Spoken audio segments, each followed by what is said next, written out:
Presiden Soeharto dimakamkan, terdengar bunyi ledakan aneh dan cuaca pun berubah. Hal itu terungkap dalam buku Pak Harto The Untold Story, mengungkap perjalanan hidup mantan Presiden Republik Indonesia Soeharto hingga akhir hayatnya. Banyak hal yang selama ini misteri terkuak di buku tersebut. Meninggalnya Presiden RI kedua Soeharto bagi sebagian orang tentu meninggalkan duka yang mendalam. Tidak terkecuali Sukirno yang merupakan juru kunci makam keluarga Soeharto di Astana Giribangun.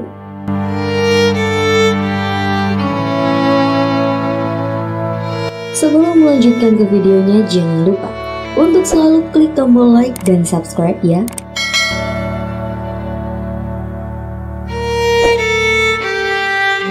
Sukirno sendiri memiliki pengalaman yang tak bisa dilupakannya ketika menjadi saksi penggalian makam Soeharto di tahun 2008 silam. Itu seperti yang diceritakannya pada buku tersebut. Di dalam buku itu, sebelum menggali makam Soeharto, sejumlah persiapan pun telah dilakukan. Di antaranya mengadakan rapat yang dihadiri oleh Rina, yang saat itu menjadi Bupati Karanganyar, Muspida, serta mantan Bupati Wonogiri, Beguk Purnomo Sidi. Menurut Sukirno, panggilan itu dilakukan pada hari Minggu Wage. Cuaca di sekitar istana dirasakannya sangat redup. Padahal ketika itu masih siang. Matahari entah bersembunyi di mana, tetapi udara tak terasa panas, seperti kalau cuaca sedang mendung. Juga tak ada awan. Sama sekali tak ada tanda-tanda akan hujan atau gerimis, kata Sukirno dalam buku tersebut. Tepat pukul 15.30 waktu Indonesia Barat, mereka pun duduk mengelilingi tanah makam yang akan digali. Tak hanya itu saja, upacara bedah bumi juga mereka laksanakan. Mereka juga berdoa sesuai dengan keyakinan masing-masing. Usai berdoa, penggalian pun dilakukan. Awalnya tak ada yang aneh pada penggalian makam tersebut. Hujaman linggis yang pertama dan kedua masih berjalan normal.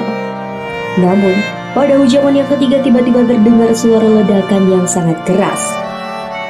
Terdengarnya suara ledakan itu membuat mereka saling berpandangan. Mereka juga berusaha menerka dari mana asal suara keras tersebut.